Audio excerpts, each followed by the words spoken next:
Pa na-enjoy. Oo, hindi ko pa na-enjoy pag-pay itong gano'n. Parang naiiwan siya. Kaso ano Oo, to? pag-pihit mo ng gano'n, yung katawan mo nakagano'n Oo, na yung tuhod mo, Naiiwan. hindi pa nakapihit. Pag gano'n, kaya tinawanan ako eh. Di wala pa akong pawis eh. Ay, gano'n talaga. Pero napilay ka na ba before? Hindi. Napilay, o first time yan? First time. Pangalawa ko nga to sa'yo eh. Kasi nung una, nagparigat lang ako. Hmm.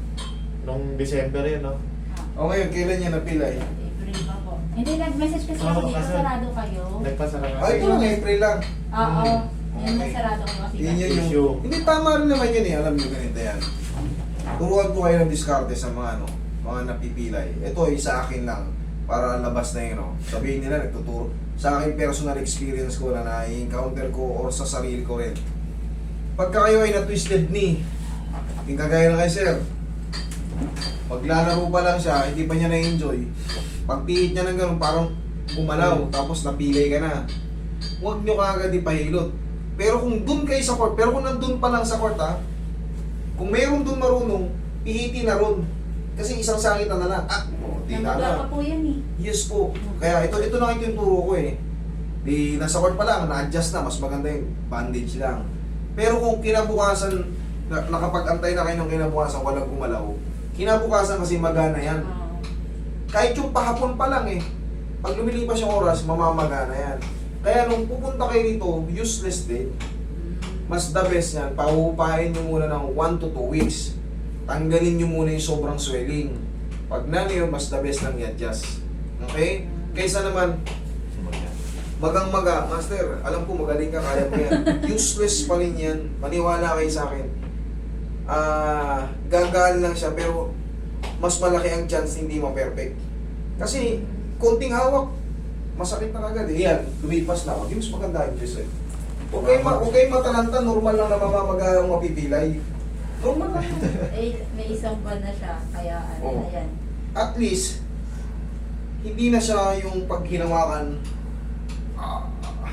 Ngayon, pero bossing kita mo iba yung tsura. Iba ka eh. Mas malaki pa siya. Pero hindi na siya sobrang pagampaga. Lumit na kayo itaas. Alam mo kung bakit? Hindi ko na pinapwersa eh. Hindi mapuwersa eh, pero kaya natin to. Mahal na nga rin yung balakang ko eh. Kasi Tapusin muna natin ang may magang pao. Nakapros ko din lagi ng tawid. Very good. Palambutin muna natin. hindi na siguro masakit yan. Hindi na yan. May pain lang yan, pero para ka lang nagulat. Konti lang. Sobrang lugar. Tapos ito, yung mga muscle dito, siyempre, normal lang na lumiliit yan. Kakainin niya kasi yan pagka hindi mo na nagagamit to, hindi mo madiin, hindi mo matalon, hindi mo matakbo. Magbabike ka. Pag naayos ko na to, i-bike-bike mo lang. Huwag ka mag-bike ka. Pero actually, kung master, napahilot na po namin yan sa iba.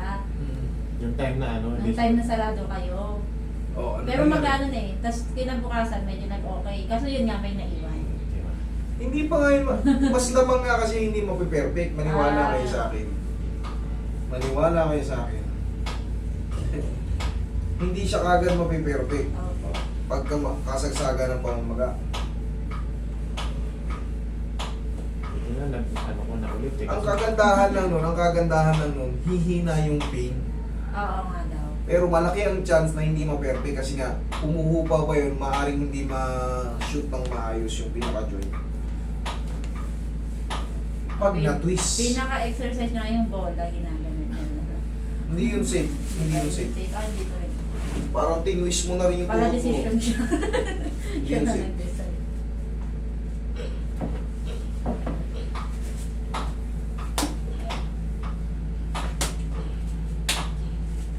Yun.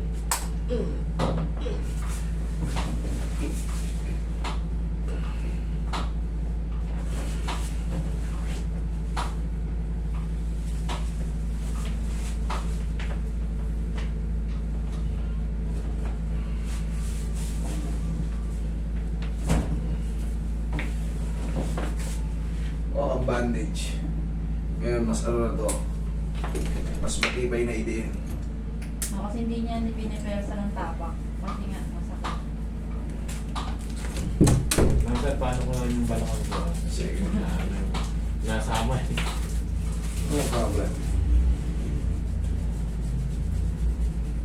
Mga 1 week po ba kayo nag-close? Hindi. Ah. Sakto yun eh, nung mahal na araw eh.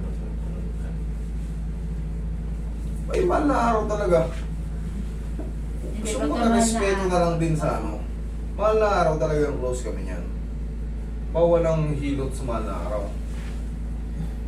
Hanggat maaari, iba-iba man tayo ng ano, respeto lang din sa ano. Kasi master yung tumitiras niya, sabi ko. Abnormal yun. Nakikita ko nga yung post eh. Sabi ko, eto na naman. Ayaw talaga tumigil. Hindi nga, alam mo naman, sumasampa yan sa balikat ko. Sumasampa sa balikat ko yun. Ano yun? Ano yun? Ano naman kwenta yun? Ayos na. Tagilid ka.